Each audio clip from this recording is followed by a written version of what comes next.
Please come to order. There's a quorum present. Everyone is here in the county court. All meeting notices have been duly posted and the court is duly called. Is there a motion to open court? Second. All those in favor say aye. Aye. The bailiff, please open court. Please rise.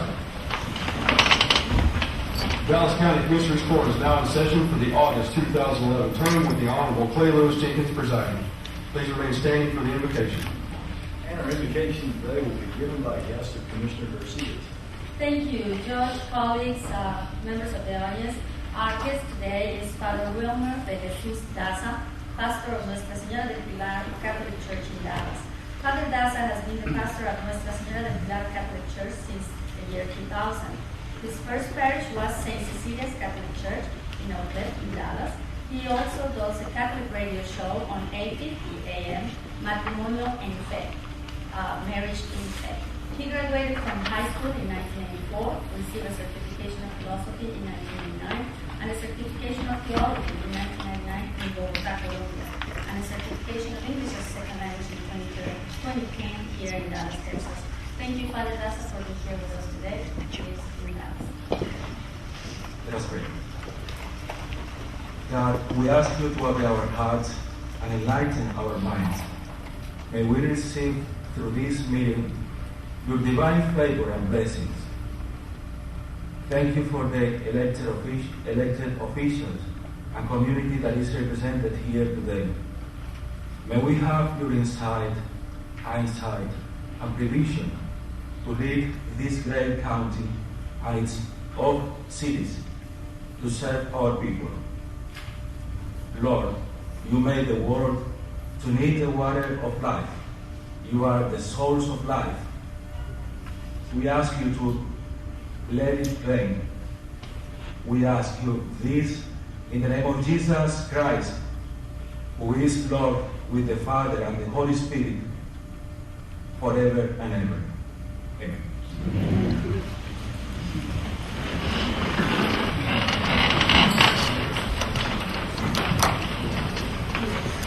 Welcome to this meeting of the Dallas County Commissioners Court. Today we'll be considering items on our official agenda, recess for the court's informal work session, and then we'll hear from registered speakers. The court will then convene in closed session to consider items as allowed by law. By the way, I see Paul Watler here. Paul, we'll hear from you when we get to that agenda item. The other registered speakers will get there. I'm sorry, I got a cough, guys. The other registered speakers that are not specific as to an agenda item, you'll hear at the end as per our normal course. And with that, we have two resolutions this morning. The first is from Commissioner Dickey. Thank you, Judge, and I would like to ask for Raymond Turay to come forward and bring your family with you and your friends. And I'll read this resolution and call for its motion that it be approved, and then ask you to say a few words and introduce people with you. Raymond Turay, just a little bit about him. He is retiring after 25 years with CCSD. And he was born in Chicago, Illinois. He attended Prospect High School and Eastern Illinois University. He's a member of the Prince of Peace Lutheran Church. He's married to Donna Turay. They have 3 children, Gianna, Jennifer, and Joshua. He likes softball, bowling, the Texas Rangers, and Chicago Cubs band. And Raymond has continuously served in the Community Supervision and Corrections Department in positions with increasing leadership responsibilities, including Community Supervision Officer 1, Community Supervision Officer 2, and CSO Assistant Supervisor, where he currently serves. And Raymond has served Dallas County continuously and diligently for 25 years. Now, therefore, let it be resolved that the Dallas County Commissioners Court does hereby recognize and extend sincere appreciation to Raymond Turay for 25 years of faithful service, and further expresses its best wishes on his retirement. And I so move. Second. All those in favor? Aye. Motion carries unanimously. And Raymond, would you like to introduce your guests and say a few words to the court? Yes, I'd like to thank the court for recognizing me and presenting this resolution for my 25 years of service to Dallas County. I'd also like to thank Dr. Noyes, the director of the probation department, Mr. Silva, one of the managers of the probation department, and my current supervisor, Ms. German, for their support in the 25 years of service that I've done for Dallas County. Thank you, and God bless. Thank you. Thank you. Appreciate it.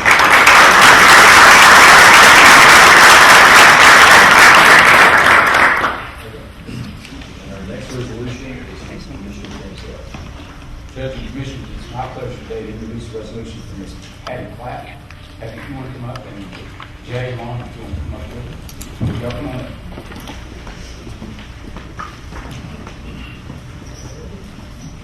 Patty has been a real friend to all of Dallas County, and it's certainly kind of bittersweet introducing this resolution on her retirement.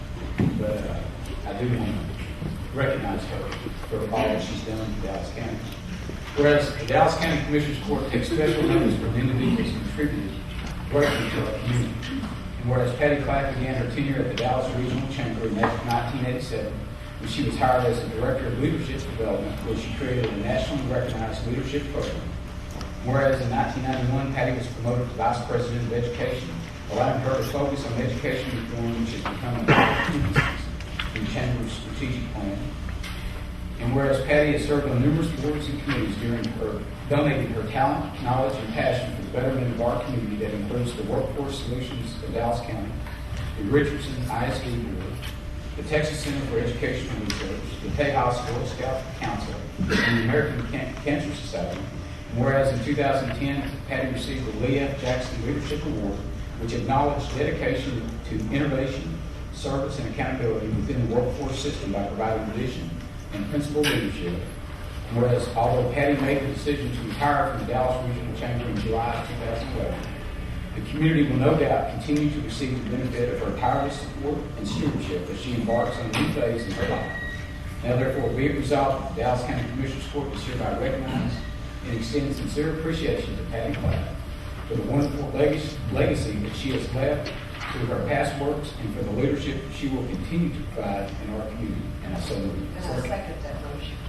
All those in favor? Patty, prepare your minutes. I would like to thank Commissioner Cantrell for bringing this resolution forward, and would like to thank all of the commissioners and the county judge for their support for this. I would tell you that the years I've been involved in Dallas County, and Commissioner Price and I have worked together in the past, and Commissioner Dickey and I've enjoyed everyone I've worked with, and I've enjoyed the opportunity to try and make a difference in Dallas County. And although I retired officially from the Dallas Regional Chamber, as Commissioner Cantrell said, y'all are not going to get rid of me. I'm going to be involved and stay committed to this community because I believe that individuals can make a difference, and I look forward to continuing in that role. So thank you all very much for this honor today. I appreciate it. You have no difference. You've been consistent, and just really appreciate your going. You've been just constant around this community. Wish you the best. You said you're a long ways from retirement. So thank you. Patty, you've been a fixture around Dallas, the Dallas community for a long time. Remember, you and I graduated from Leadership Dallas in 1983. I think it was one of the first classes there. And I've admired you ever since I got to know you then. Thank you.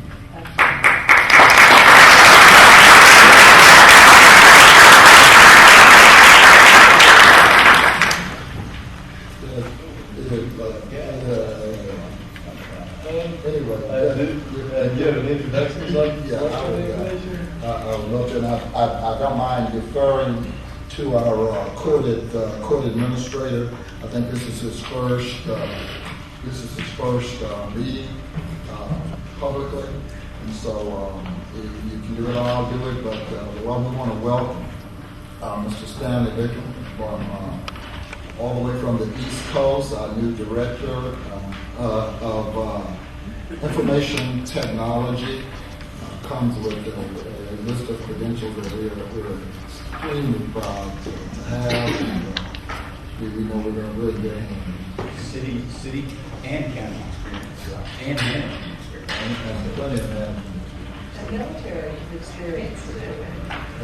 And also a minister, so we got a lot of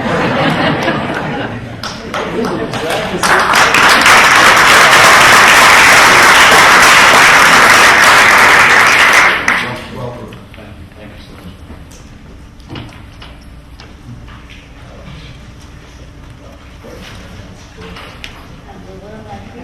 Now we got a second back to rabbi in the prayer. The resident. If Zach is unable to perform his duties as the backup minister, then you're up. All right. At this time, I'd like to recognize Jay Dunn to acknowledge a special presentation to the bridge.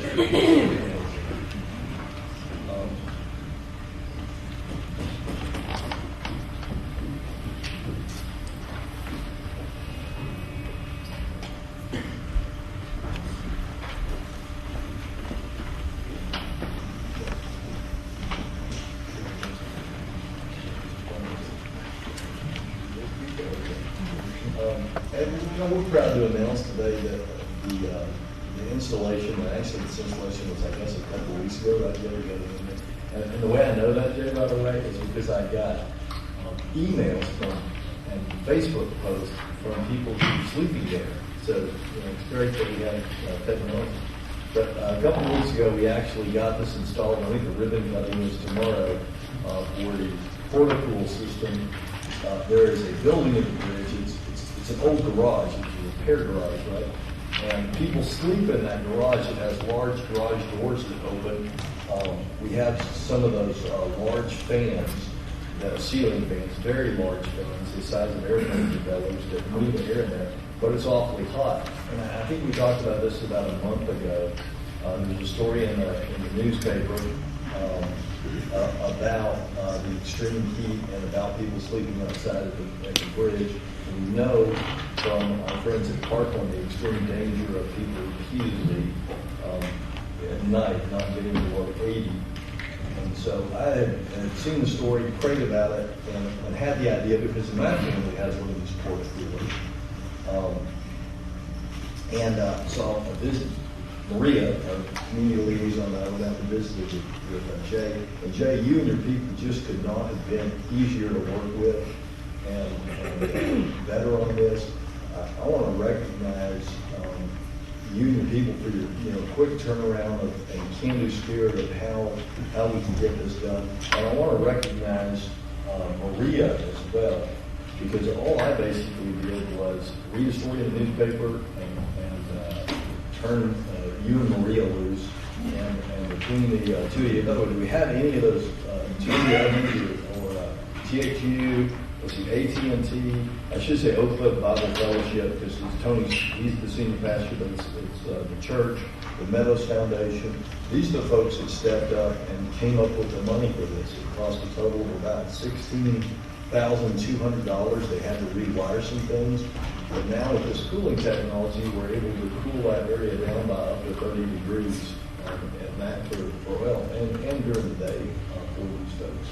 So this is a good thing for the taxpayers. It didn't cost the taxpayers anything, but it saves the taxpayers the cost of when these folks go to the emergency room. Statistics I've got here is that the chronic homeless utilize up to 50% of our community resources, such as police intervention, ambulatory and paramedic services, community hospitals and jails, and that's all something that we, the taxpayers, pay for. More importantly, these are our brothers and sisters, our fellow human beings, and we, as a society, not necessarily as a government, but as a society, have a moral obligation to care for those brothers and sisters who are vulnerable. And so I think the bridge, and I think these charitable organizations and corporate citizens who have stepped up to do this, and I want to thank one of our employees, Maria, who grabbed this bull by the horns and got this done. So if you want to say a few words, Jay, want to kind of pray for you. Sure. Thank you very much, Judge Jenkins, and thank you to all the court. The county is such a very real partner for the bridge every month of every year in so many ways. And we're very grateful we couldn't accomplish what we do without your partnership. With regards to this project, it's incredible baby steps, big impact. Homeless recovery services do help. Of course, the people we serve directly, but the broader community, as you suggested, and often continuous improvement is not all that overwhelming. It can be done quickly with a good idea and some generous support. So I want to thank you and Maria for helping us get the message out, and thank JSU and AT&T and Oak Cliff Fellowship and the Meadows Foundation for helping get this done. Hopefully we can continue to get better and better. Sounds like we should hear from Maria. Yeah. Well, before that, Jay, talk about what happened in the last session in the legislature, the appropriation in regards to the whole homeless issue, where you are. Thank you, Commissioner Price. The bridge, as you know, is a public-private partnership. It's a City of Dallas facility, and we get $3.5 million annually from the city. We're getting about $800,000 now from the county, and historically we've gotten $1.2 from the state, leaving us to raise about a third of our operating budget from the private community. The state funding is not specifically allocated at this time. There seems to be an opportunity for us to partner with the governor's office on the enterprise fund distribution and perhaps get $600,000 annually. But the line item that we were a part of was zeroed out, and that is a challenge. Our costs per day are only about $18 per person, and our shelter services do provide increases in public safety. Our recovery services increase in public health.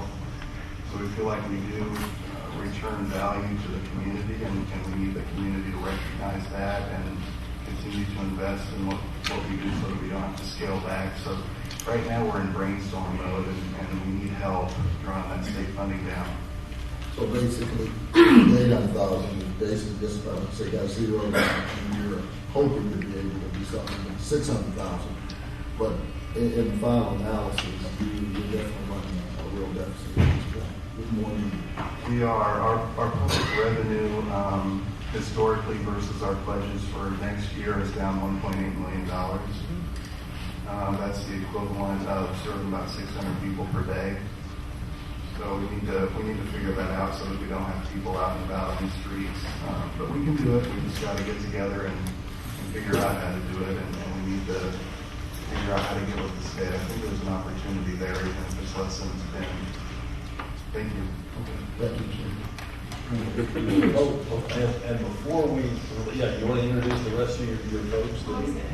Oh, and she's got that. Before she comes up, kind of stream of consciousness thinking, but I think this is within the purview of the presentation. Back there is Ron Stretcher. Ron, raise your hand. Jay, can you get with him? Over here is Dr. Jay Pepe with UT Southwestern. We're looking at a serial inebriant program, and basically this is a diversion program to divert serial inebriants, people that get public intoxication 6 times a year in some form of treatment. This is an idea that Dr. Melanie Lipman, I believe, who's an assistant professor of emergency medicine over at UT Southwestern. He's kind of spearheading the medical. Ron's going to spearhead for us. Actually, it's Dr. Noyes. Dr. Noyes and Ron Stretcher they don't do that. So, Right, yeah. Probation. So if you could get with him on that and give him your thoughts, because you deal in that universe as well. Yeah, I appreciate that. I know Ron well. He's very, very involved in our work. I appreciate him. I see Zach here. The county staff are really fantastic. So that's a great opportunity, and you're right, it definitely overlaps with our mission. Thank you. Maria? I'm just going to be very brief. I just wanted to make sure that everybody knew who everybody was that we have here today. And Judge, thank you for the idea. It was an incredible idea. When you first brought it up, I had no idea what a portico was. but it really, it's a better way than having to deal with the capital expansion that might have been needed in order to alleviate the need there, for the heat-related issue. So when you asked me to go out and raise the money, when I contacted these particular sponsors, these corporate partners and philanthropic partners, it was easy. They stepped up to the plate right away. They didn't bat an eyelash. So first TXU came in. They came in with $2,500 within a couple of days, and they helped me garner support with AT&T. And Angela Ross is here. John Bennett is with TXU. Angela Ross, VP for AT&T. And then after that, Oak Cliff Bible Fellowship it's my home church, and I used to sing in the choir there. And Tony Evans, again, without skipping a heartbeat, said, "What do you need?" and gave us $3,000 in a couple of days. And then the Meadows Foundation heard about the program and said, "We love the idea. This is what we do. We live and we work in this community. This is just tell us what the rest of the need is. We'll hit it over the top and get the job done." And a few days later, we wrote a check for $8,000. So it took us all of, a week and a half to raise all the money that we needed, and it's taken a couple of weeks to install. I think they've installed 4 of the units. We have 2 more to go. And as Jay said, there's a lot more need at the bridge. So this is just the beginning of a more reinforced relationship that we'll have with the bridge to try to fill the overall need, hopefully. And I'll let everybody sort of say. Oh, and also Pastor Wolford with Oak Cliff Bible Fellowship is going to say something for us. Well, up, Pastor.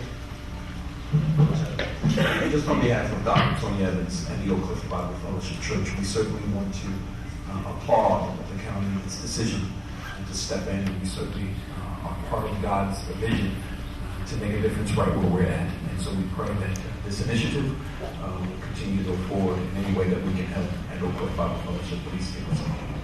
Hey, God bless you. It's y'all's $3,000. It's the idea. It's y'all's money, so we appreciate it. God bless all of that. Thank you so much.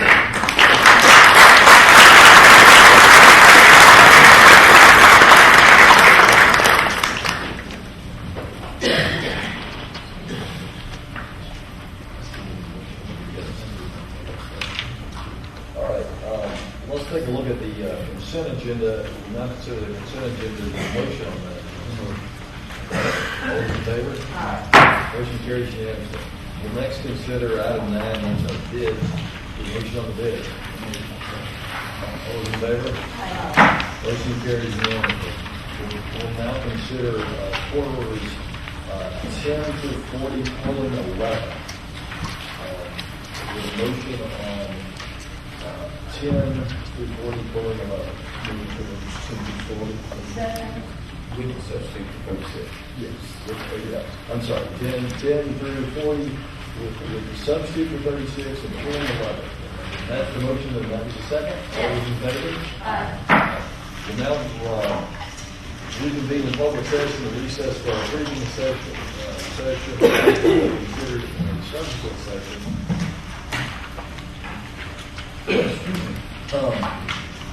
Mr. Mark. Well, Judge Commissioners, item 1 of the briefing agenda, Sheriff recommends continuation of the Office of Drug Control Task Force Program and approval of an MOU with the U.S. Department of Homeland Security. Item 2, elections 2A, recommends Dallas County review the option listed in briefing for conducting the May uniform election with the cities and school districts and allow cities and school districts to select the most appropriate option. I don't know if you have any questions on that. This pool, I believe, is here to address. There's $100,000 difference in funding.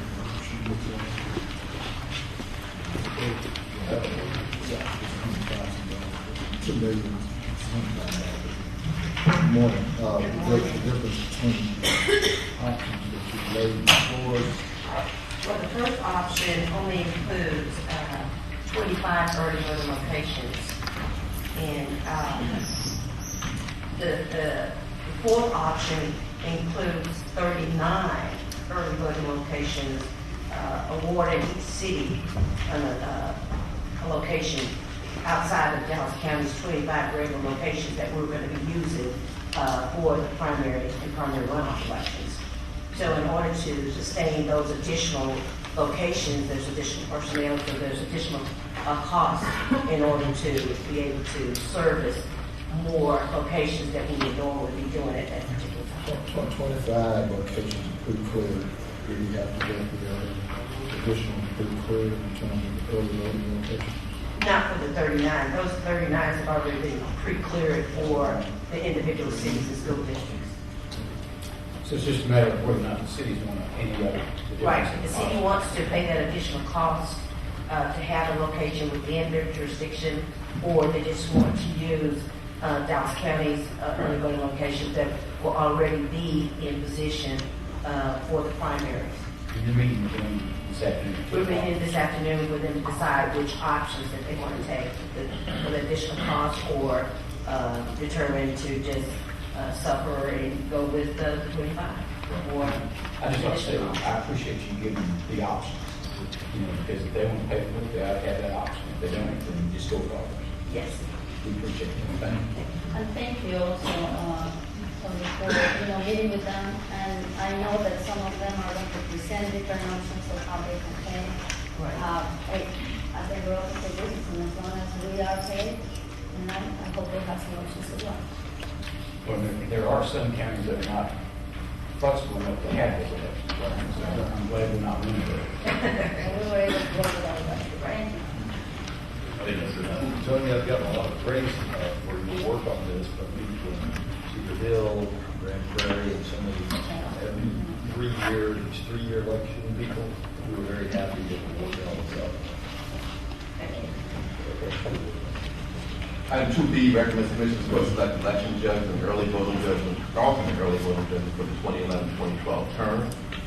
Item 3, Human Resources and Civil Service. 3A recommends the adoption of the Civil Service Commission decision to approve revisions to the Civil Service rules of practice and accounting harassment policy, and additions of management IT staff to category A and B classified status.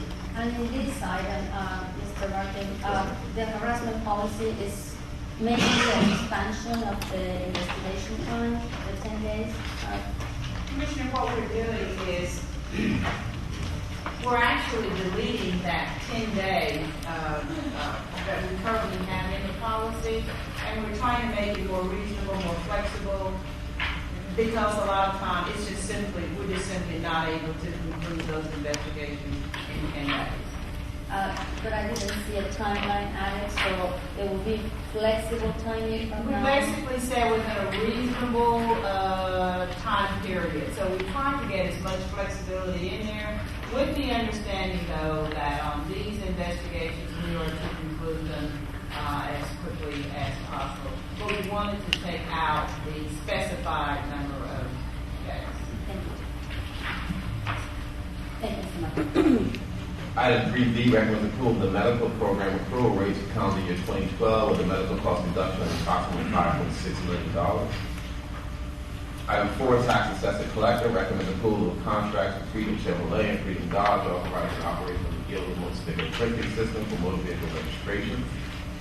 Item 5, engineering and project management recommends renewal of the lease with Amway Savings Association for the tax office in Grand Prairie from September 1, 2011 to August 31st, 2014.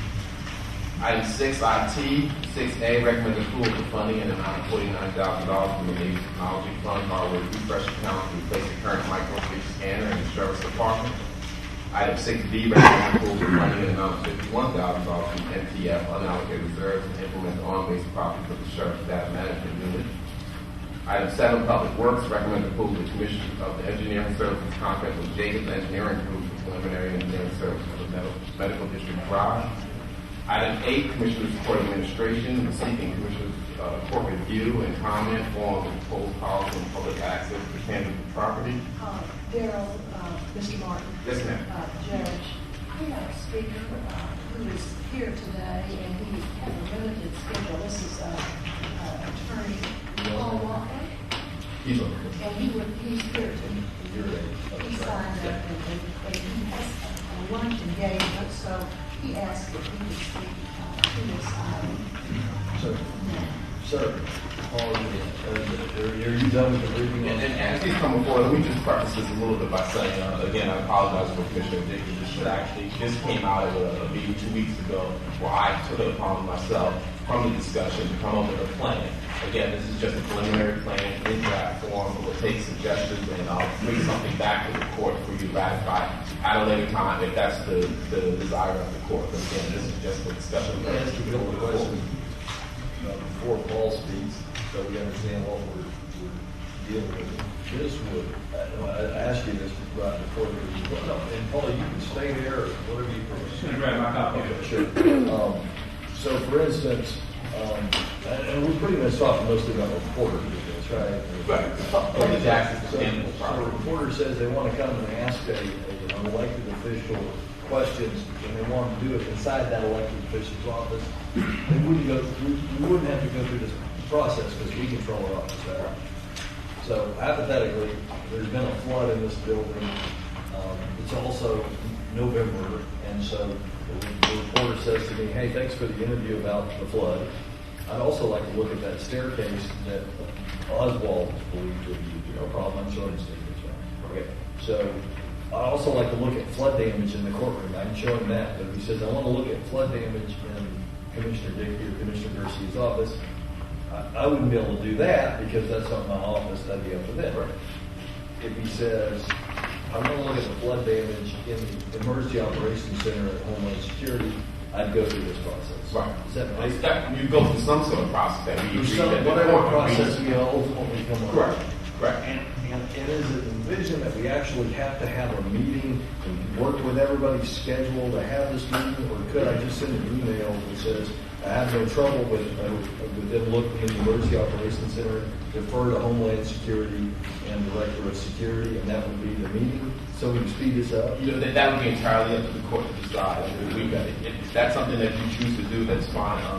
What I'd like to do, again, this is for departments under the Commissioner's Court control, but other elected officials. Well, yeah, jail, sheriff, and make control. Right. Okay. But there are some concerns about some tangible property that, that triggered this whole discussion that we have to be clear. Certain things, should not be viewed by the public. You have security measures, you have things like that should not be open to public access. So those are the concerns that generate this discussion. Well, understanding that we're in the process of organizing this, give us your thoughts on it. And excuse me, but if I may say, just for the sake of people who may not know Paul, he is a partner with Jackson Walker. He's a past president and a current board member of the Freedom of Information Foundation of Texas. And he's a very well-respected media law attorney.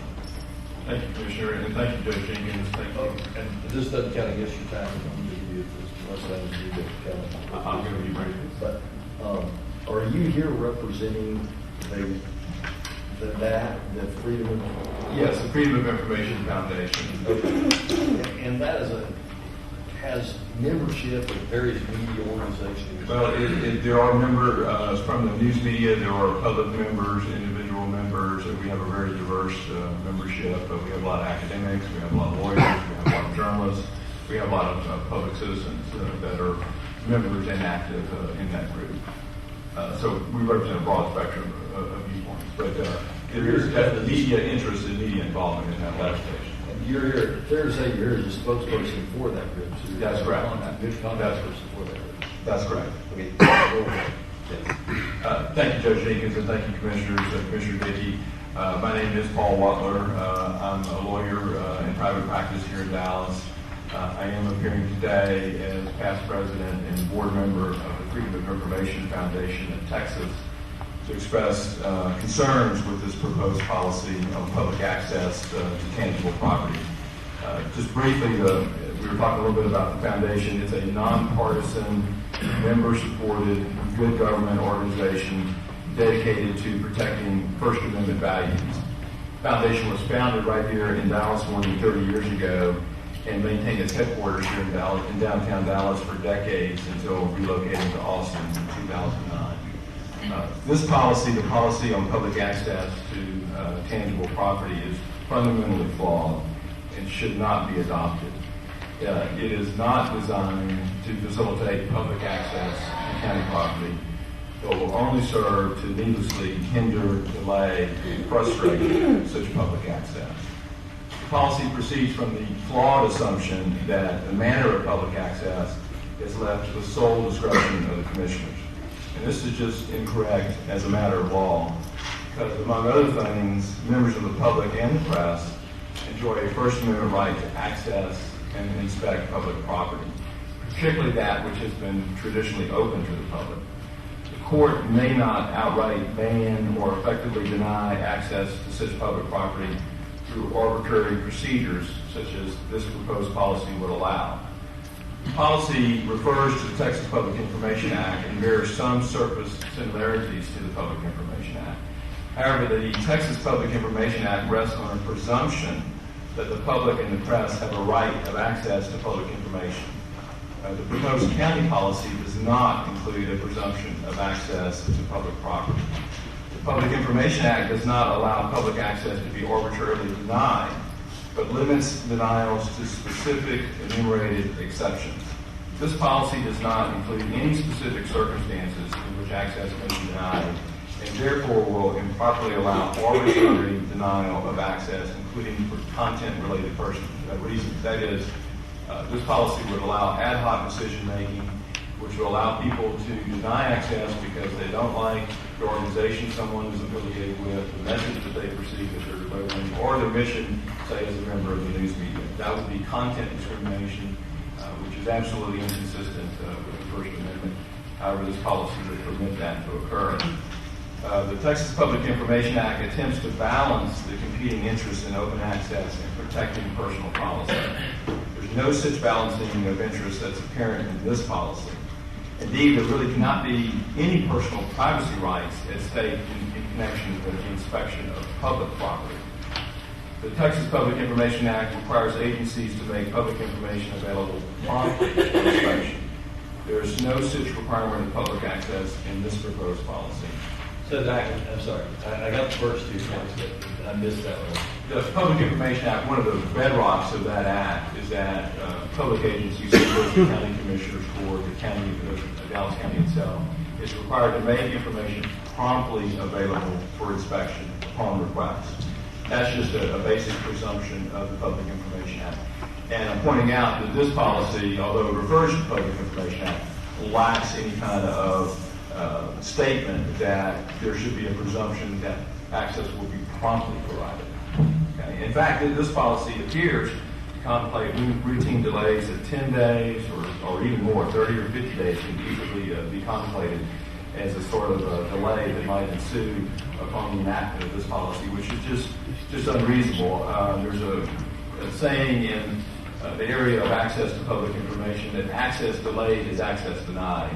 And very much this policy sets up the possibility of delayed access that would essentially frustrate access. The TPIA places responsibility. Judge, you were asking about the mechanisms and the personnel that might be involved in making decisions. The Public Information Act places responsibility for public access in a single custodian of record or the chief administrative officer of an agency. This policy, by contrast, creates an unwieldy and unnecessary new bureaucracy to act on access requests. In summary, an acceptable policy should guarantee, at a minimum, the following characteristics. A presumption that members of the public and the press have a right to promptly inspect public property upon request, including the right to photograph or videotape tangible public property. Access should be accommodated as promptly as possible, including same-day access. Public officials should retain, as you were mentioning, Judge Jenkins, public officials should retain the authority to grant requests for access to property traditionally open to the public. In summary, the proposed policy is seriously flawed. The citizens of the county deserve a policy that recognizes the value of transparency and public oversight over how tax dollars are expended. The proposed policy is the antithesis of transparency and public oversight, so it should be rejected. Thank you. Could we have a copy of your You remarks? certainly may. I brought a couple extra copies here that I'm having. Perhaps we could make copies of the That'd be fine. And let me just thank you for coming, and let me just say that I kind of got amused because the introduction to this briefing said that I had introduced this, and I guess somebody was playing a joke on me. But this is I am really against any more restraint of the media. What the law provides is sufficient. We don't have anything secret in this county unless we want to hide something, which we shouldn't do. I am seriously concerned that the voting machines, for instance, are held in the district offices of one of the commissioners, Commissioner Price, and I don't think that voting machines or equipment should be in the purview of one commissioner's district. I think that we all saw the kind of welcome that the press received when they tried to see the satellite units several weeks ago, and certainly the voting equipment being locked up and unable to be viewed by the news media. Going through this process, any delay would mean that those machines could be possibly moved, or the equipment moved or tinkered with or something. So there's no good reason for this, and I know that, Judge, you have had a real strong philosophy of transparency in this court, and anything that would hinder that transparency and freedom of the press, I would be against, and I would hope that this court would be against. Thank you. Yeah, I do have a couple. Sure. I've got some questions, and these are just based on what you're saying. This is a very rough draft, sir, for the first certificate. Appreciate that. And I think clearly it was Daryl's intent, everyone's intent, that there be a presumption of openness, so that should be stated in there. I think the idea of criteria, my only concern that I can think of that would delay something being open is security concern. So if there are others, we should hear what those are from anyone who wants to weigh in. Because if we're going to favor openness, we're going to balance that against security. Maybe I'm missing something else we could balance against public health or something. But criteria is good. On the promptness, basically what you're saying is there should be a statement that whenever possible we do this as prompt as possible. Absolutely. Okay. Absolutely. And I have no problem with that either. The last thing, agency head, I wrote agency head call. What you're saying, excuse me, does anybody have those? And I'm sorry to bum one up, but does anybody have a birth law?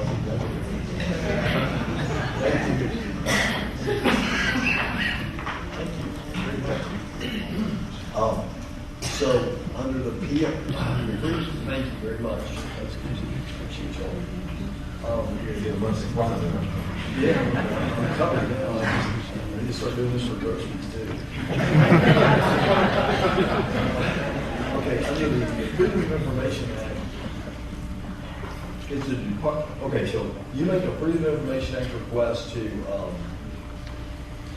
Matt, okay, to the personnel department, HR department person, emails related to an HR policy. Right. Under that act, is that Maddie's policy, or whether she turns that over? In the initial instance, it is. Now, what the big difference, obviously, in the Public Information Act and what you would do here at the county is that the ultimate arbiter of whether its access is granted or not is the Attorney General. So there's this mechanism built into the Public Information Act where the Attorney General of the state reviews a determination, the initial determination by an agency head, department director, that sort of thing, that something should be withheld, and passes, issues an opinion on whether or not that's legitimate or a valid exception. Gordon, with regards to the committee reports to this court, so as a result, you want to respond to that since I'm back to you. Yeah, Commissioners, as we said several times and disagreed with my colleague, Mr. Wolf, the Public Information Act, as we have said several times, and in fact, we have requested and received last week an AG's opinion, reconfirming what I've said several times, what the AG's office has said several times. The Public Information Act has nothing to do with tangible equipment. Nothing at all. And so, while these conversations about the Public Information Act is very entertaining, it has nothing to do with the policy that we're proposing to adopt. And I've said it before, I've said it many times. As the lawyer said, public officials should retain the right to grant access to members of the public. Conversely, you should also retain the right to deny members of the public access to certain equipment. This policy sets up the process so that it's not an arbitrary decision by an elected official to say yes or no. And what we're doing here is simply, as the policy said in the very first part, the Texas Public Information Act does not regulate access to tangible property. This policy seeks to address that issue, that question, when a member of the public, and the law does not distinguish between press and regulate your vote in terms of access. But when a person in the public wants access to tangible equipment, what is the process? This policy seeks to set up a process so it's not arbitrary. And again, it has nothing to do with the Texas Public Information Act. The hypothetical question asked about Dr. Taylor's office, yes, that is information. And the information request from Maddie's office will be regulated by the Public Information Act because that section defines that hypothetical question as information. And the PIA will regulate that issue. And even then, we have 10 days in order to respond, correct? And we have 10 business days, even in that situation, to respond and to write to the AG's office within 15 business days if the AG's office, the civil section, disagrees or has some questions as to whether or not the information ought to be released for various reasons. So there are already built-in processes in which information can be requested under the Information Act. This policy has nothing to do with information. It has to do with tangible property. And as the AG's office has said, the PIA does not regulate access to tangible property. Right. Well, okay, so 10 days with PIA and 10 days with this. Right. But then the final arbitrator in the PIA is the Attorney General. Is the final arbitrator under this initial proposal this committee, or is it the DA, or what? The commission said it would be the commissioner's court, the next court. And possibly a district. Right. To be honest. Right. Okay. The judge, under this particular policy, if you look at it, you're really talking about 80 business days. Ultimately, long. That's 80 business days. That's 4 months. Right. And how long is it with the AG? So we can't. Well, you have, for example, if someone makes a request that is read for information, that is regulated by the Public Information Act, PIA, what the law says is that the government entity has 10 business days to give information.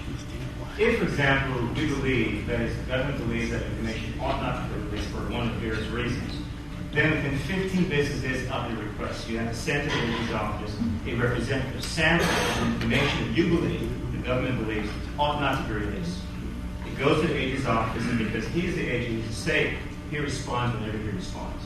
The law seems to suggest that within 45 business days, you ought to get an opinion from the AG's office about should I release information or not. But generally speaking, you can't make him act any faster than that. He gets it to you whenever he gets it to you. It's a pretty slow news day for the press. Well, I guess what I'm wondering is this policy even slower in the information, the emails and that sort of information? And these days we just throw in, I mean, we can change those. It's not like these courts for being slow. Let me just throw out kind of recommendations out there. First of all, I would recommend no committee. And that if there be a standing agenda item on each court, and basically the elected official has discretion. If the elected official says no to someone that's making a request to see tangible property, then that will come immediately to the next court, the next meeting of the commissioners court. If somebody is going after information that is controlled, or tangible property that's controlled by the commissioners court or county departments, then that would be made to Darrell, Mr. Martin, or county administrator. And if he wasn't around, it would be made to the second in command. And that would be automatically heard at the next commissioners court meeting. Right. And then as soon as the commissioners court met on that and came up with a decision, if they allow access, which, you know, it ought to be very narrowly defined, safety, citizens, homeland security, then that would be allowed immediate access to that property. If they deny access, then the remedy ought to be until to the district court and get a court order in order to go see. So I think it ought to be a very streamlined process and a very timely process. You know, I've been here for 17 years, and I've really been, this is the first time we've ever had an incident where the policy like this was needed. So, you know, putting it in place, it sort of gives protection to the elected officials if they question whether or not something is safety sensitive or homeland security driven. It gives them an option of putting that request or whether they fill it up to the Commissioner's Court, and we have legal counsel to advise us. So that would be my suggestion. And that's something to consider. My suggestion would be a little bit different. If the criteria is Homeland Security, it seems to me we should defer to the Homeland Security Director and her team. Well, if it's Homeland Security sensitive, I'm not sure I want to have a public hearing about why it's Homeland Security. Right. We have the standing agenda item, and particularly security in nature, we can hear it in closed session. We said it's closed, and at that point, you can have the Homeland Security Director in closed session to discuss the issue. Any comments about that, Mr. Well, Brown? if I might, just a couple things. It doesn't end the inquiry because First Amendment considerations come into play. There is in other words, other law, other than the Public Information Act, that does govern the discretion that this body may exercise in coming up with rules separate and apart from the Public Information Act, which it's entitled to do. But your discretion is bounded, and that is you can't enact a policy that interferes with First Amendment rights. That's what I'm trying to point out. And the policy needs to be one that is committed to protecting those rights and not denying them. This policy, again, has some surface similarities to the Public Information Act, but it really, when you look at it, it has all the features of the Public Information Act that involve delay and procedure and process, and none that guarantees substantive rights. The whole issue of arbitrariness is there's no enumerated instances in which would justify denial of access. That allows, whether it's a single person or a body or this Commissioner's Court, to arbitrarily make ad hoc decisions of, yeah, we like this person who requested it, or we think this is a good purpose. That's arbitrary decision. That is inconsistent with First Amendment values. So that's the sort of thing that I'm pointing out that needs to be addressed. How would you address it? So, assuming, and we can't make this assumption necessarily because we have to, redo this, take a vote on it. Assuming that we deal with the presumption, the criteria, the promptness, that last piece of the arbitrariness, for lack of a better word, of the decider, how would you address that? Well, I think you need to have enumerated instances of Homeland Security. That's all the criteria. So criteria would take care of arbitrariness? Exactly. And then, so if someone, whether it's a department head, this court, or whoever is making the decision to deny it, they should be required to cite and say, we're denying it because of Homeland Security problems, or because of law enforcement considerations, or because of unreasonable risk of public safety, something of that nature, so that you can specifically articulate what the reason is that is already acknowledged as being a legitimate reason in advance. But Mr. Walker, if you give it just a broad swath of public security, you could fold a lot of things that really wouldn't be public security under that. Exactly. Rubber meets the road. I mean, there has to be substance over your procedure. There has to be legitimate articulation, legitimate existence of those reasons to justify denial. Otherwise, the current status quo should prevail. Really, I believe the current status quo should prevail because the public does have a right to inspect personal property, of tangible property. Well, I'm a little worried about that umbrella, that general umbrella. We have some visions for the county, and it really aren't where the rubber meets the road. They're just vision for financial responsibility.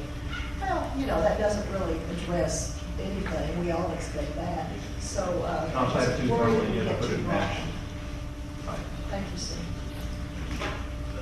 Thank you. We're going to continue to look at the flip side. Let me say the flip side. Without this policy, what we've got now is a situation where, given that there's no right to viewing of tangible property, at least according to the DA and the AP, Under the Public Information Act. Under the Public Information Act. As we stand here now, if we had a situation where a reporter said, I want to go look at some piece of tangible property, and the person in charge of the Page property said no, that would, end the inquiry, I guess. Well, no. So we're trying, the goal here is with the presumption of openness and with the presumption of transparency, to come up with some protocol. It may not look anything like this, but some protocol, and I'd love to get you in the mix of helping come up with that protocol so that we can, in a prompt way, dispense with any concerns and make things available.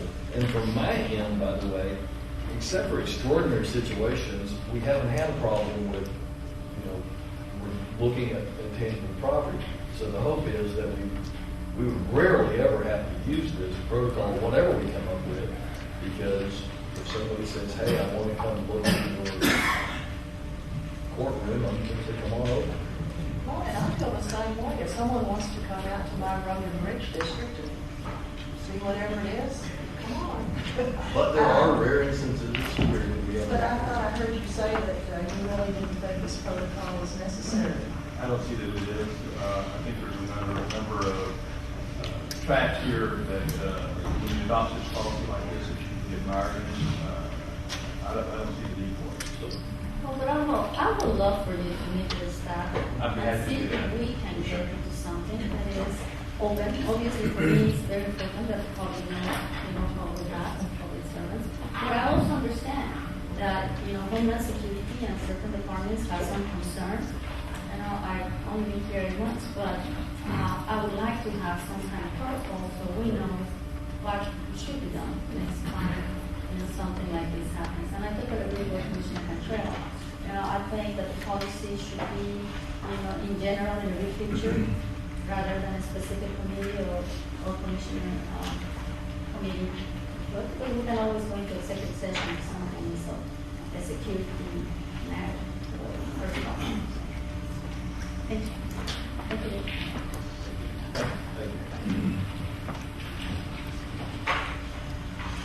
I work with Mr. Wiley and the staff at a couple of other options, particularly the one that they can try to work for, and bring it back to the work review.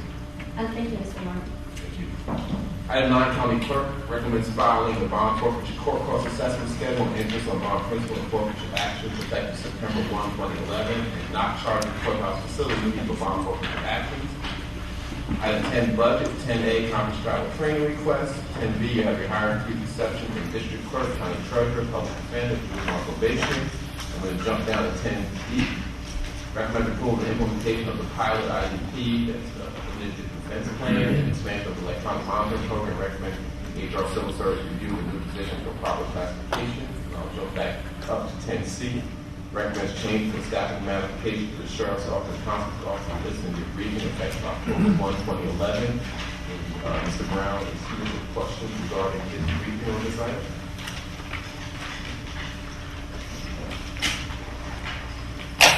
No questions? No, I mean, are you talking about the benefit employee? No, we're not. I mean, the sheriff. This was the plan to change up who's going to be serving the civil process. I do have a few questions, Mr. Brown. You mentioned in your briefing that starting October 1st, the district clerk and the county clerk would start sending all the papers to the sheriff's department. That is around 1/3 or 25% of all the cases. It changes by precinct, but it's going to be between 26 and 1/3. It does change by precinct, and it really changes as it relates to the truancy course. And according to the briefing, we will have these for the rest of the year, starting January 1st. We will start going with the JPs as well. My concern is, I would like to have some kind of tracking measure for the first 3 months to see how this program works. Now, the other issue that I would like to put on the table is the GPS. How long is it going to take us to install GPS in all the sheriff department vehicles? And as the briefing states, the recommendation is that we put GPS in any vehicle that Dallas County owns, and then allow departments to bring forward requests and exceptions. There is probably the desire to once again, have an exception as it relates to the public, something that's a public safety. I don't think that was Public a question investigation. of turnaround. Right. And as it relates to the timeline on that, we will have to go out and do an RFP for a new system or to expand the system because we will exceed the 25% add-on on the current contract because of the scope. So it will be about 60 to 90 days before we have it probably installed in all the vehicles. But it is a goal of ours to move in that direction. And as stated in the briefing, we also will, assuming the Commissioners Court is approve this shift, the Sheriff's Office will identify 19 positions and will start training them September 1. So We have more, how many cars right now do we have in fleet that have those systems on? just over 200. Okay. So that's a no-brainer. We just take those cars and with the sheriff, those 19 people. Oh, absolutely. The 19 will have GPS in instantly because we'll be taking the vehicles. And that will happen, by next month, because that was not here. I mean, those cars will be transferred immediately. Correct, and they already have the GPS in them, so the GPS will be there. I mean, I was referring to the expansion to the other 600 vehicles that Dell's having us. Okay, so that cost is definitely not involved in the financial impact of the $191,000 that we mentioned. The GPS, the increased GPS cost is built. It's built in. Okay. What about training? One of the issues that I know the constables have brought up is the fact that training at the constable's office is more intensive than the training at the sheriff's office. Can you elaborate a little bit about that? As I just said, the sheriff's office will identify 19 positions and will start training them September 1. They will train them for 30 consecutive days, and that will provide them the adequate training to start this process. Clearly, we'll have to do the ongoing mandated training that the constable officers currently have to do as well. So, I mean, your training by October 1 will be identical. And that training cost as well is already included. That also included a small increase in the cost of the training because there's a couple of instructors that need to be brought in. Okay, and what I would like to see, colleagues, is an evaluation of the program. After 3 months, bring up to this board so we can compare. I know the constable's office are also working together with you and the court in bringing some additional savings. So I'm going to support the agenda item. I guess when you're talking about making the process more efficient, faster, and cost-effective, it's a no-brainer for me as a business decision. But I also want to be sure that the process does get more efficient, faster, and at a better cost. And that's the only way I could make that assessment is reviewing the pilot program after 2 months. And that's the only thing Which ties well into the performance-based budgeting process that we implemented. So clearly we'll have it there, we'll be able to monitor the success. That's not here. So I wanted to put on the table and be sure that we do it in 3 months. Well, we adopted that during the last budget session, performance-based budget. So based on what they've already established, given the historical paper flow, they're taking out 26 to 33%, of the paper. They're going to do the reduced. The only concern is that whether or not they perform at the same level and have accountability that historically everybody's taken to the paper. Right. I don't think we can assume, though, that Commissioner Garcia would know what we've done in the past. And I commend you for bringing that up because it is very important that we look at it from a business decision. Thank you for My reminding us. objective is just, I understand we did performance-based and have worked well, but I want to be sure that as part of this item, it's in the paperwork. Performance-based, the last budget, not some. No, I understand, but going backwards or forward, it's always good to put it on the record and, hey, if something happens to me, hey, you all know that it's going there. So, anyway, and I also want to just mention, Judge, that I was very glad to meet with some of the constables, in particular Williams and Villarreal, and we have a very good discussion about some of the ways that we can hopefully work together, and I know they'll be in Mr. Brown as well, so I look forward to continue to work with all of you and them as well. The funding as we go forward, though, will be minus this percentage, number one, and then on the historical table flow. Is that correct? And then an adjustment in January based on what the JPs choose to do. Right. Yeah. Well, No, thank you. My take is a little bit different on the constables and the JPs. One, I believe it's a constitutional office, the constable and the JP. And we received legal advice that, and I know what the ultimate intent is, and that is to transition constable precinct by constable precinct over to the sheriff. Is that correct? Under your brief? My briefing is slightly different than the proposal that the sheriff's office had, which had a much more stringent transfer of the work. Clearly, it's within the purview, until the DA says otherwise, of the JP to decide where they would like their papers served. So if they continue to send papers to the constable office, then it will be our responsibility to provide them adequate staff to serve those papers as required by the town by statutes. So it really, while it does kind of put the pressure on the JP to make that decision, that it really is where that rubber hits the road, to use the phrase that was used earlier. Okay, perhaps you can tell me what, on page 2 of your briefing, where it says starting January 1st, 2012, 2 JP will be requested to start sending them civil process writs and JP notes to the sheriff's office. That was all 10 of the JPs, because remember we want to redistribute in January 1 as well. So if all 10 of the JPs say we want to go send it to the sheriff's office isn't going to be capable of handling that workload. They won't have staff adequate to do so. So that was saying that that was more of a piece to appease the sheriff, that we wouldn't just unload them and put them in a position where they could not be successful. Once again, it says JPs will be asked, and therefore it's the JP's decision, and we don't want to bring on more than a couple JPs at that point in time based on whatever the capacity of the sheriff is.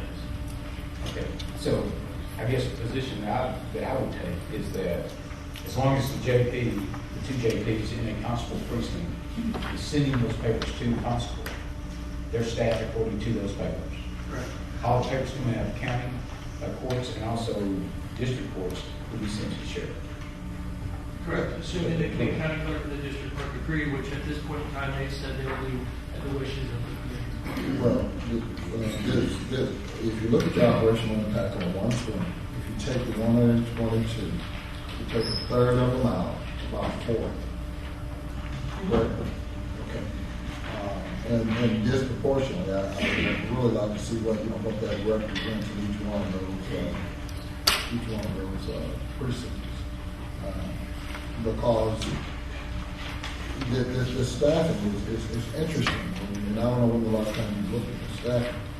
Staffing is interesting, given the number of papers some of these precincts get. It's not quite as simple as to just do the 1/4 piece or the 3 2/3 or the third.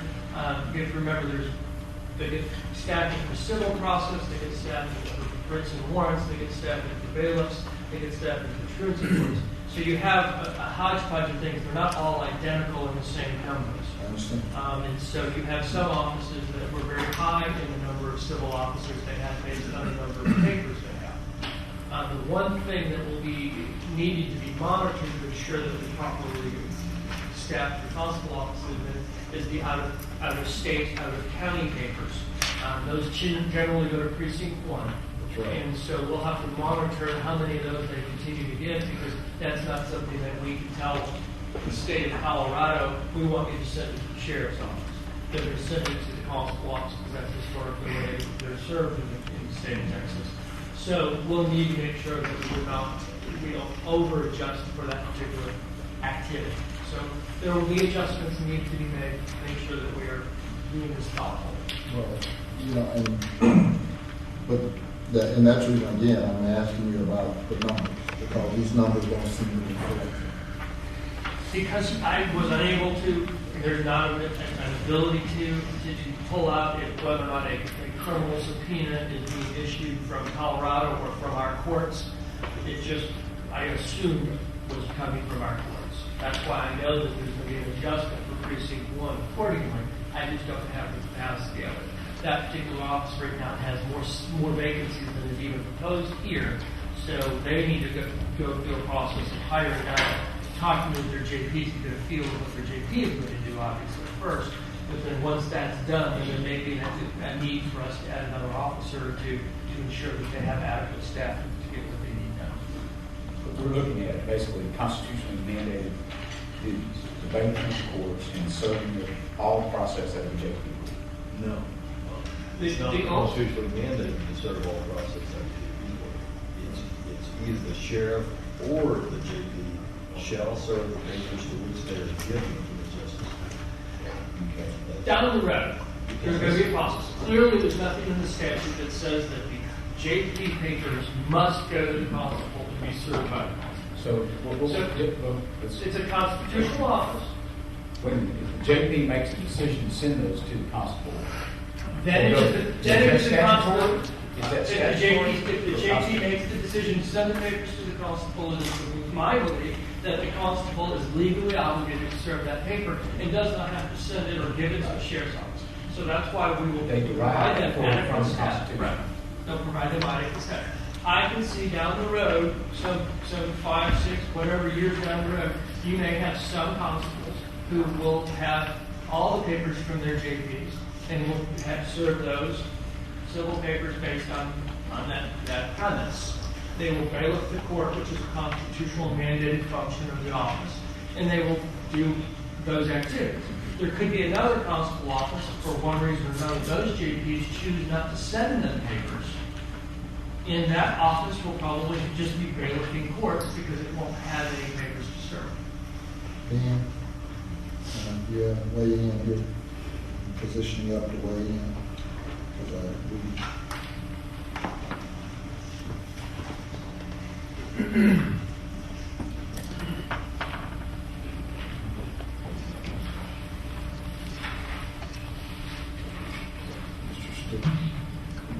Specifically, if you would, exactly what it is that you. Well, I mean, I saw your position up, and I've seen enough of your briefs, to kind of understand with regards to the position here. As I said, 1/3, 26 to 1/3 of the papers are going to go away. But with regards to constitutional mandate, other than the bailiffing of the courts, will be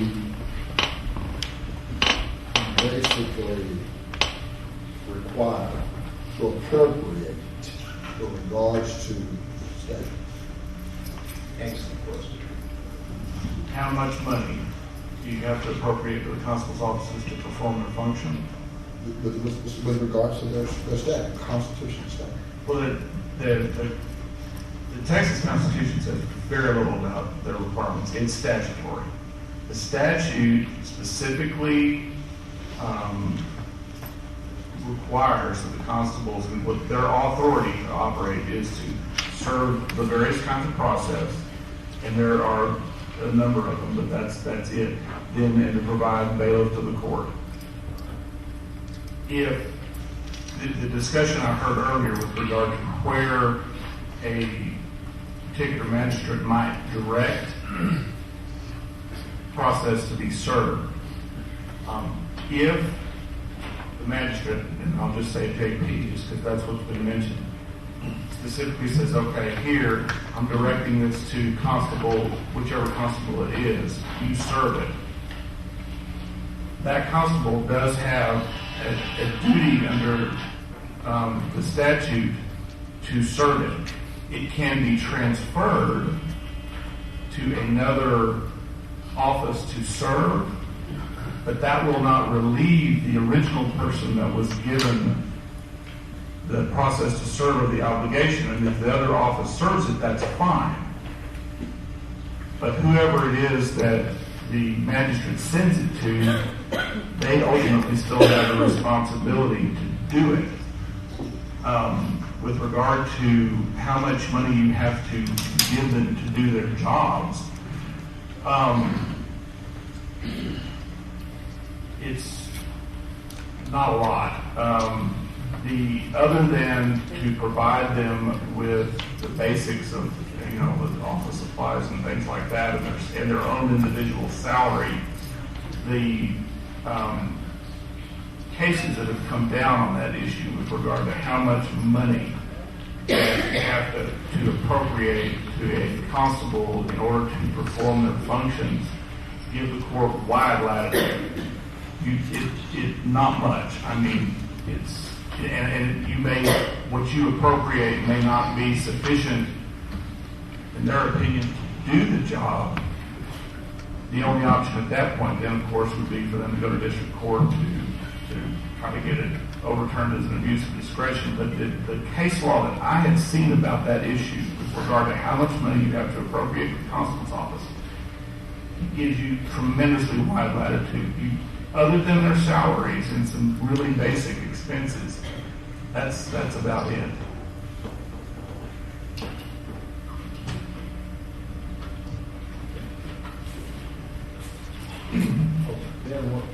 Sorry. So it sounds like what we may have, what theoretically could happen here is constables understandably might go to JPs and say, hey, I really need you to give me all of the paperwork so that they can get as much paperwork as possible and have a lot of work in their office and not much work going this year, so that they could then say, you need to staff me more, you need to spend more money here. And that's something we have to consider, whether would we be bound to do that? And in other words, Constable 1 has 1,000 papers. Constable 2 has 10,000 papers. Would there be a requirement that we fund Constable 2 more money to sufficiently serve his 10,000 papers? I don't think it's or not. Is it legally required? No, I don't believe so. It's that to me is a policy decision that rests squarely with the Commissioner's Court. It is policy. It's not a statutory requirement. Your body sets the policy. Any other comments on this? You're saying case law out there doesn't require the Commissioner's Court to fund the department to be able to perform their duties? No. In terms of how much money the court appropriates, to a constable's office. I understand that's discretion to the court. Yes. But as far as abuse of discretion in a district court, when you fund somebody to serve 1,000 that has 10,000 papers, if you're telling me that's not abuse of discretion, then so be it. Well, this is on record. I understand. I'm not telling you that. The decision would be is what a district judge would tell you. In other words, whether or not an action that the Commissioner's Court takes is an abuse of discretion or not is up to a district judge to decide. And exactly how a particular district judge would view that, it's going to be very fact-based in terms of what the facts are they're presented with. Now, I can't predict exactly what they'll do. I just know that you have a wide latitude. And exactly how wide that is, I can't tell you exactly, okay, here it is. If you step over that line, you're off the cliff. Okay. And they're going to rule against you. Yes. I'm done. Thank you. Then let me take a different tack on this.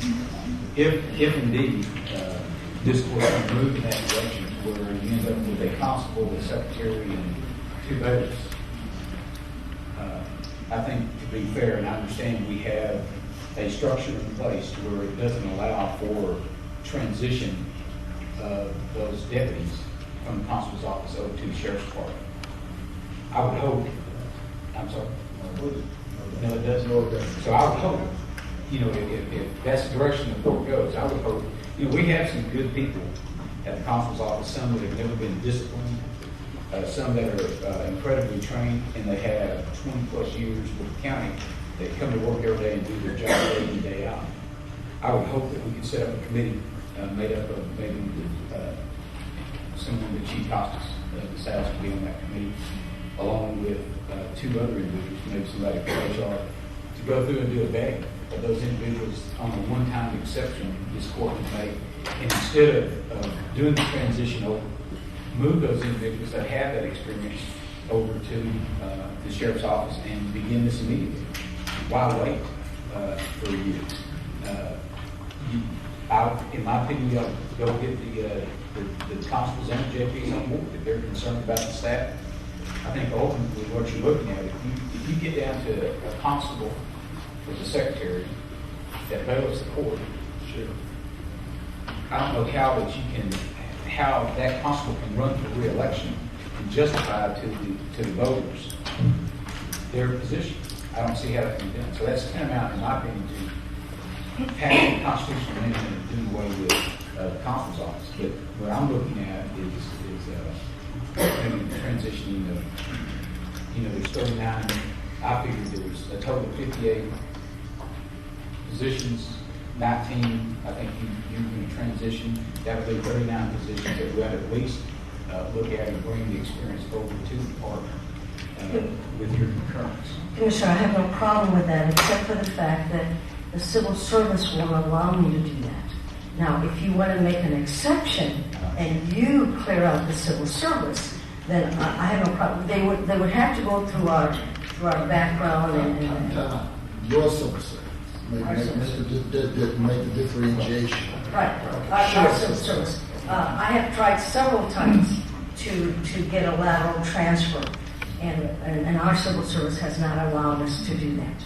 So we're at the point where it won't. Based on statutory requirements? No. Is it law or is it just based on voting and opinions from them? And I have tried several times to get lateral transfers. Are you saying it's not allowed? Well, it depends on, a lot of what needs to happen here is looking at what exactly is the job description of the people who are going to be transferred to the sheriff's department. Will it be primarily to deliver civil papers? Will they absolutely be required to be deputy sheriff? Or is there another category of employees that's less than a deputy sheriff? Obviously, if you put the title of deputy sheriff on these positions, then the Sheriff's Civil Service does have a process that they have to go through. With that process involving, taking a test, physical assessment, although I have some officers in the constable's office who have recently been hired, who have met the same requirements as a deputy sheriff. And so the whole staffing piece, with the proposal, the whole staffing piece, and I'm glad you brought it up, I believe that it requires a more thorough review to see just exactly what is the job description going to be. How are you trying to do the transition?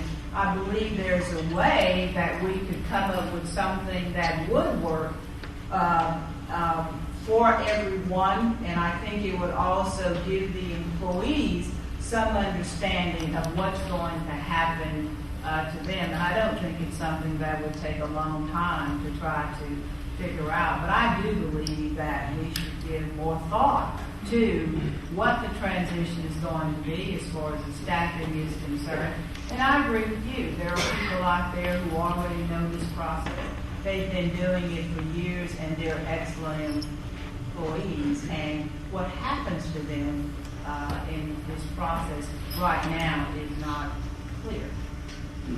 Well, but one of the things that even if you take the 1/3, 26% to 1/3 out of the equation, and they automatically go to the sheriff's department, those 19 individuals.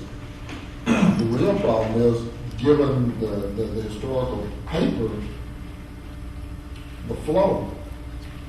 We got constables who still are going to have trouble hiring people given the new requirements. Because they looked at your pool already, and they can't get there. Well, Commissioner, the last time we've had positions posted, the last couple of times that we've given those tests, they've been able to hire. As a matter of fact, those candidates have been able to meet the same requirements as a deputy sheriff. They've got So if October 1st, September 1st, she starts training her 19. October 1st, whatever that 76% or 66% is left, they got to hire. And given the historical paper flow, I'm telling you right now, that you don't have enough people in your reservoir and your pool to be able to accommodate. Well, my Sheriff, you're bringing those people, those would be one officer and potentially some contract officers. So those not. But we will have to hire for those positions. We'll bring those over and we'll have to. So they technically they've all been through the academy. They'll do civil process training basically. So I'm not talking about. I'm excluding those now. No, I got them. I'm just talking about those people who are still being in the constable's office, needing certain papers and not having enough staff to do that. And the problem is, They don't want to be hired, so they know they're going to transition out. Well, part of the problem. Yeah, I agree. I mean, we've run 2 tests, I believe. You've had 2 tests and ran them through the process, and I believe that you had 6 or so. Sean, you've had the written test, went through the entire process.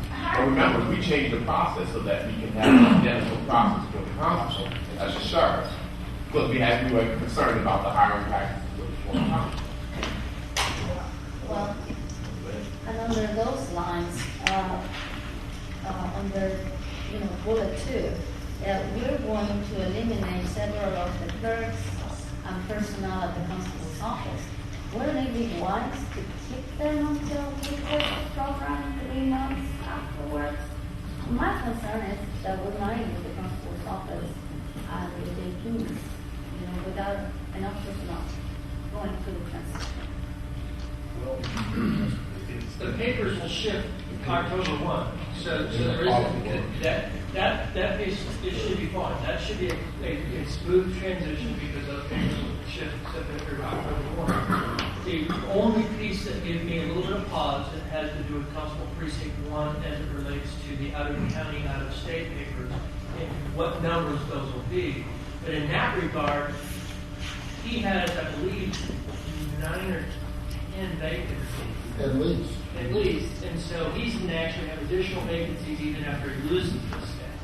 And his issue is he can't hire currently to fill those vacancies. So he's having to work his staff many more hours than the 40-hour normal work week to be able to get the papers and process currently served. Exactly. And he's gone through the reservoir list, and If he's having trouble hiring, he's never telling me. Well, you can hire constables in Dallas. We can hire constables in Dallas County. But Dr. Taylor, we could prior to making them constable sheriffs. I mean, they're the same now with regards to the qualifications. And what he's basically saying is that how many have you, since we've changed the qualifications, how many people have you added to the reservoir? There have been at least 20 people added to the reservoir. What has happened is a lot of the constables haven't been hiring.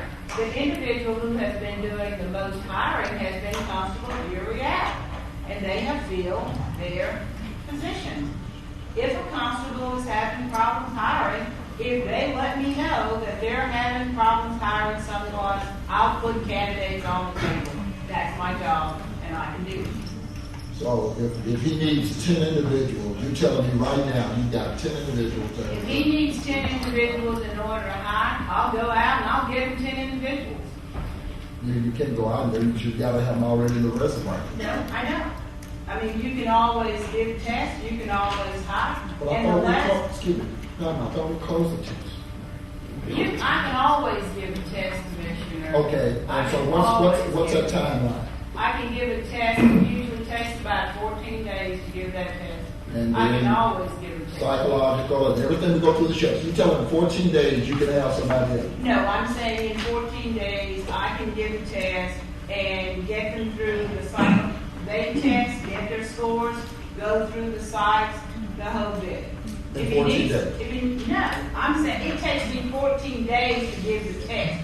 Because I have to announce the test, I have to get the candidates to do the testing. give me the bottom line. How long can you get somebody through the process? To get somebody through the process, you're probably looking at least 21 to 30 days to do it. But if someone is having trouble hiring, they tell me my job is to put candidates on the table for them. And I believe we can do that. In the proposal, the only other concern that I have is it says that in addition to the statute changes listed in the briefing, the following is recommended to occur. They're saying at some point the sheriff's office will explore the use of part-time civilian employees to serve civil process that does not require a peace officer license to serve. That causes me a little pause because we will actually be putting on the streets officers who are already trained to serve civil process papers. I'd like to just perhaps make sure that they would get an opportunity to perhaps do those duties as opposed to being put on the streets. And number 5, it says the sheriff's office will utilize reserve deputy sheriffs to serve papers. They're not really clear how that would happen. Currently, my understanding is that deputy sheriffs are not trained as deputies. They haven't met the qualifications of a deputy, so I'm not sure how they would Who's not trained as deputy? You mean reserve? You said deputies are not trained as deputy deputies. sheriff. To be a deputy sheriff, as the sheriff has mentioned, there is a process that you have to go through. No, reserves have the same training, right? I mean, this sitting A 2 reserve has months to be down licensed from as one of the T+ newest officer. reserves. So they've gone through the T+ licensing process. Just like my deputy constables have. In deputy constable who wants to become a Dallas Sheriff Reserve is welcome to do so. They generally do. This piece is only that, like constables who have constable reserves, they propose that they would like to look at maybe having their reserves assist with the service of papers. They can use their reserves for anything. They currently send them to go pick fugitives up around the country. They are assisted, are they not with other deputy sheriffs? Depends on the circumstances. There are times where they're licensed. And also, do they drive our vehicles? They're driving our vehicles. It's not clear in policy whether or not they're technically allowed to drive. That's right.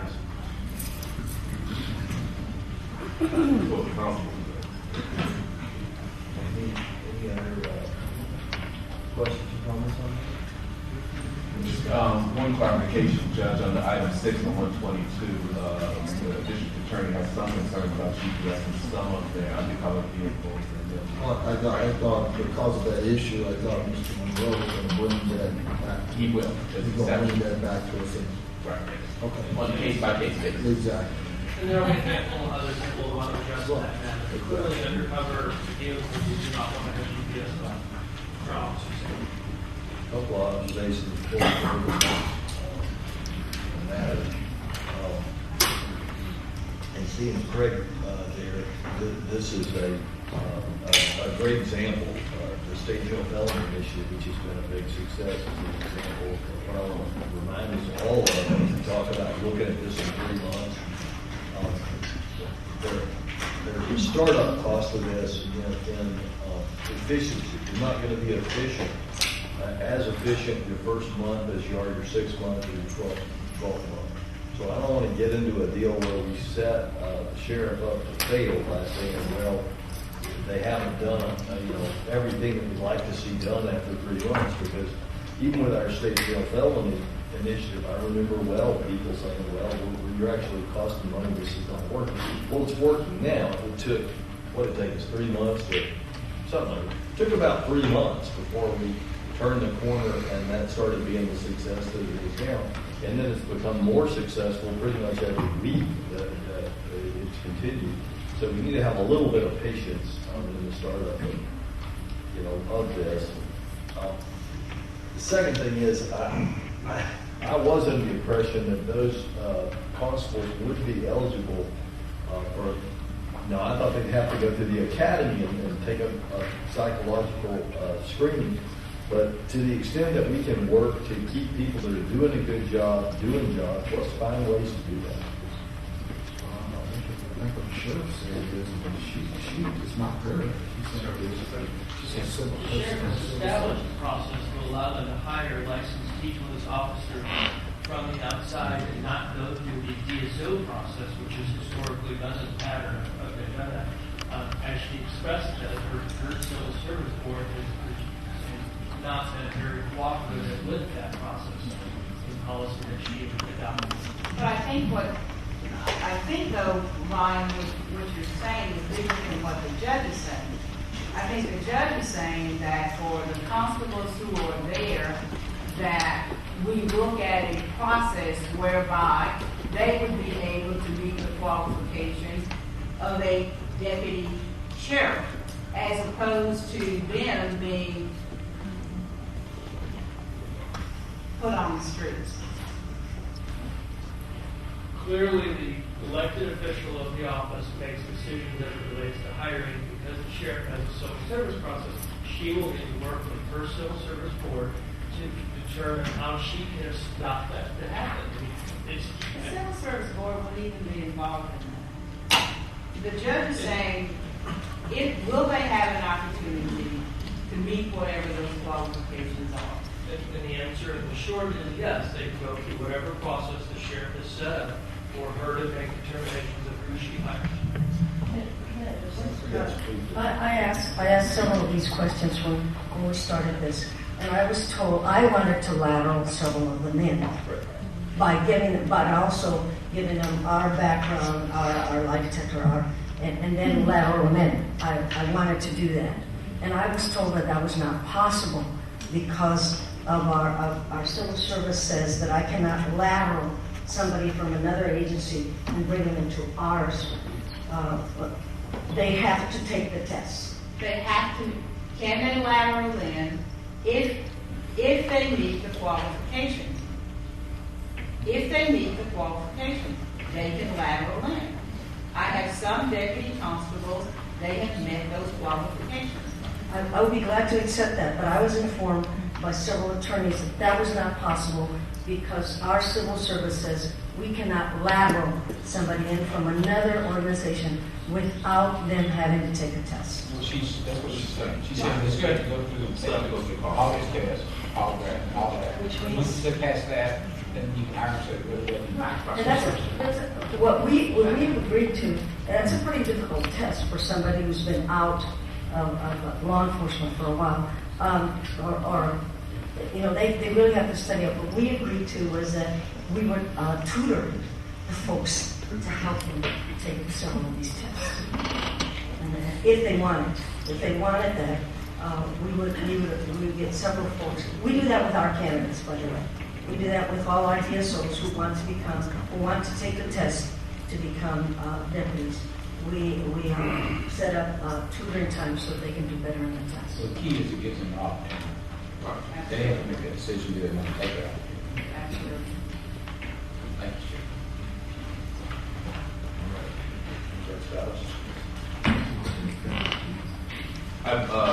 Is that it, Judge? Any other comments or questions from you? Hearing none. I have one grant travel of Department of Health and Human Services, 3 staff members traveling to Abilene Health Department for a joint meeting. Total cost of $105 with $89 grand from epidemiology funds. And that concludes the briefing agenda. You do have some speakers listed. I just want to mention real quick under miscellaneous, there's $1,600 for a replacement marker at the Love Cabin historical site, and it's being paid by the Historical Commission Fund. And after so many years after the remodeling, I would like to have the marker back, so I want to kudos to the commission for bringing this item forward. I'm sure all the tourists that are around there would like to. Thank you. Okay. Speakers, Ms. Pam Colquitt, Bush is coming. Bailiff, you want to introduce the rules of order? All Commissioners Court attendees are hereby advised that this meeting is conducted in accordance with the provisions of the Dallas County Code, Section 74-71. Visitors and registered speakers are in reserved order in the court at all times. Personal, profane, or slanderous remarks are not appropriate and will not be allowed at any time during this public meeting. Any and all applause is to be kept brief and observance of time constraints.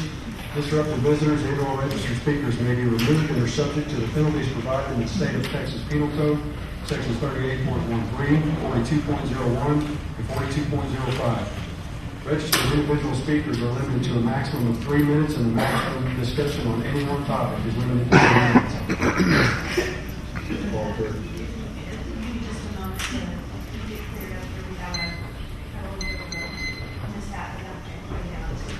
Also, give your name and your address. Record, please. Yes, my name is Pam Colquitt, and I choose not to give my address. Good morning, Or Judge. you're a resident of Dallas County. Yes, sir. Good morning, Judge and Commissioners. I see trouble in the Dallas County Elections Department, and I'm very concerned. First of all, the fact that the elections equipment is stored at John Wiley Price's Road and Bridge office creates public judgment and scrutiny. Why even go there? And what about the fact that John Wiley Price will be on the ballot in 2012? Isn't there a conflict of interest here? Who ever heard of a candidate having control of the voting machine, software, and ballots? Perhaps in a different country, but in the U.S., it looks really bad, and in fact, it really stinks. Might I suggest that you just move the equipment to a secure, nonpartisan location, and the argument is over.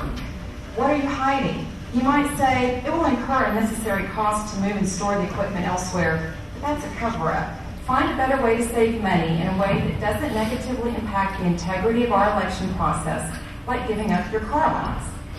Regarding who will be running the elections department, Tony Pippin's pool was not a manager and should not even be considered for such a high-profile sophisticated position. Ma'am,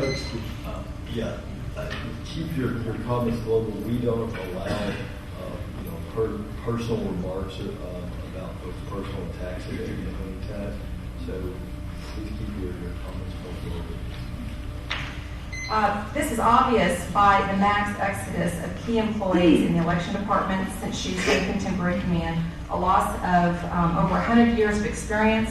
Both the elections equipment manager, warehouse managers, the voter registrar with all 20 plus years experience, Tony's assistant, and more left. In regards to management skills, all I hear are accusations of harassment, cursing, intimidation, and bullying. All right, ma'am. Thank you. You've been warned, so please take your seat. And our next speaker is Chuck Kennedy. Chuck Kennedy, please. Come on down, Mr. Henry. And Mr. Henry, state your address in the name of the user. My name is Chuck Henry, 9310 County View Road, Dallas. Excuse me. Morning, Commissioners. I would like to establish my credibility. I was raised to be interested in people and current events on a global scale. I have never lost that interest in people, nor the encouragement to try to understand events and why they happen. It was easy for me to always be interested in politics, and I finally got involved in a serious way in 2000. In November 2000, I was a precinct chair and an election judge, just in time for that famous 2000 Hanging Chad general election. I certainly had a brand new appreciation for the election process, and it was a baptism. A key reason for me surviving that election as a new official and staying with the process ever since is due to a man named Bruce Sherman. He was an effective, honest public servant. I told you here before that I did not need that explained to me. I just observed it year after year. Not an election went by that I did not observe and compliment the election department workers for their efficiency. Every election is a restart. What about the next election? Why is all this worth saying? Because elections are important. Elections, like daily life in the workplace, have been the bedrock of the best lifestyles ever enjoyed by common people in the history of the world. Don't you think that we, individually, and all the children that follow us should understand why this system is truly exceptional and very important to keep in place? Is it going to stay in place if anyone is free to vote early and often? Is it not true that this is already going on? Don't we really need to know? If anyone can vote anytime, anywhere, do we need this court or any other government structure? Let's just run everything on Facebook and vote every day. Let's move on from representative democracy to true democracy on a daily basis. Today's Australian outback Dallas police chief can be tomorrow's Fort Worth mayor.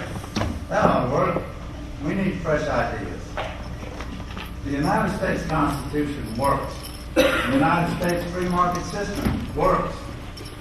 Structure and responsibility works. Personal morality and accountability under God is indispensable for all of us to work. I believe students should be involved to study these matters. I have short overviews of a high school open society study project. Education should equip them to affect their future. They will be living there and should have a good idea of what it is. Thank you for your time. Operators manage nearly 500,000 apartment units in Dallas County. I'm here to talk about the issue with the constables. Based on performance reports that come out of the county, it looks like the J.P. Smith County processed 65,000 to over 100,000 evictions every year. That's coming out of the 5 precincts. In order to serve those eviction notices from beginning to end, which might even include setting household goods out on the curb if it gets to that point, the constables need to take as many as 5 trips serving one single process to a particular address. If you multiply that times the 65 to 100,000 evictions, you can see quickly that there would need to be approximately 500,000 trips made to process, and that's the evictions alone. That doesn't count any of the other civil process that they do. Our concern at this point is that the Sheriff's Department may not have the resources or be prepared for the onslaught that they're about to have and the demand. It also makes good environmental sense to have the constable offices situated strategically within divided geographic areas around the city, and so as to reduce the time and the emissions per trip that they have to make to perform their job. Our industry stands to lose more than any other in the county. We fear that evictions will take a backseat to other job functions that will be considered more important. Each day an eviction is delayed, it is a loss of income for our members. So we see this move as something that could cause us undue economic hardship.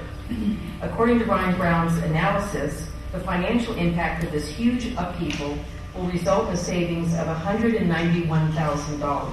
If this is a financial decision, it would seem that with a little effort, the constables themselves could come up with a cost-saving measure that would achieve the same result.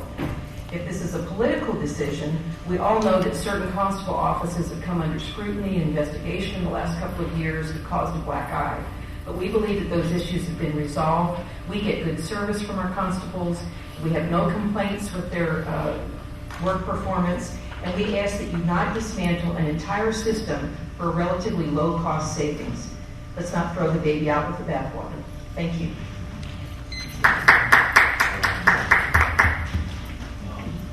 Our last speaker today is Marjorie Ford.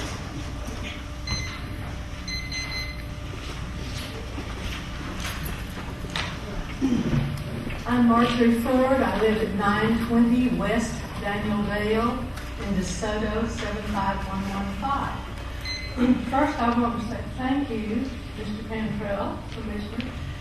You've said some things, with several of you actually brought up the issue of the fact that constables are constitutionally mandated by the state of Texas. I would bet you that not 1% of the population knows that. And it's very important.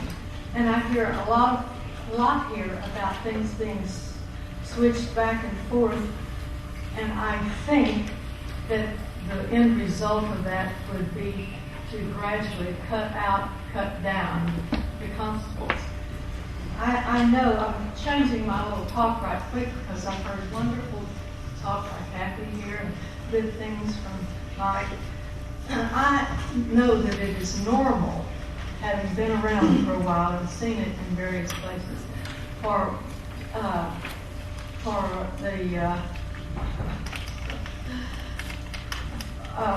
the sheriff's department to be resentful, if you will, maybe that's too strong a word, but not care for the constables. The constables, to some of them, appear to be competition, and they are definitely not under the control of the sheriff. This has been a problem in many places with many sheriff's departments. I think that's still the case. I do not want to see constables moved in such a way that they lose basically their constitutional mandate. I think it's extremely important what they do.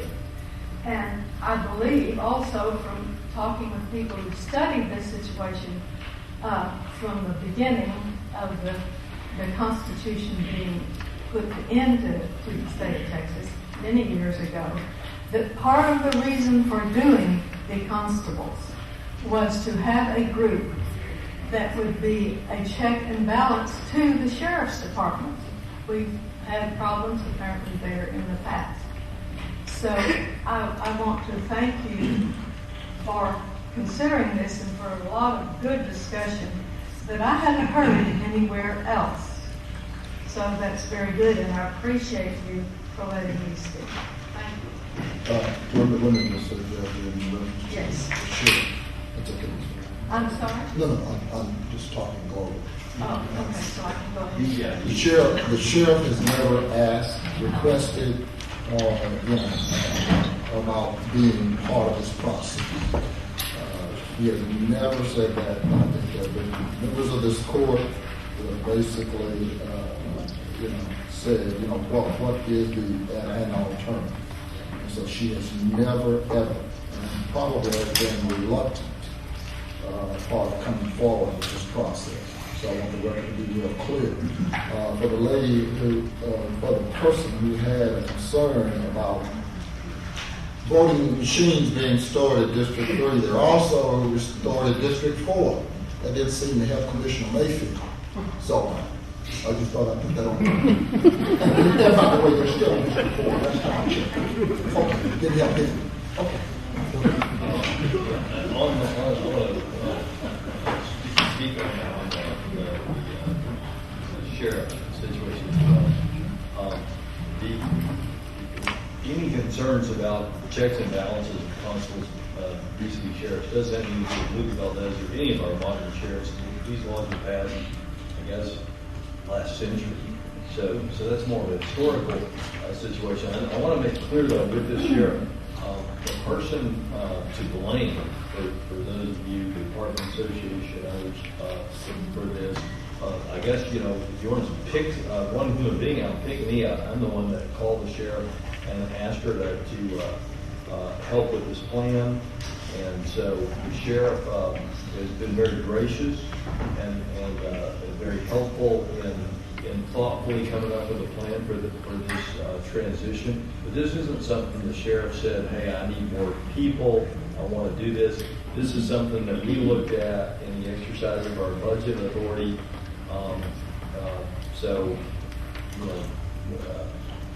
Please, no one hold it. Those of you who are unhappy, hold it against me or hold it against this court if the court votes on the majority when this comes up, and don't hold it against the sheriff. All right? So the court's now reconvened in public session, and will recess for its closed session as authorized by Chapter 551 of the Texas Government Code as previously posted. Any action as a result of the closed session will take place in the subsequent open session.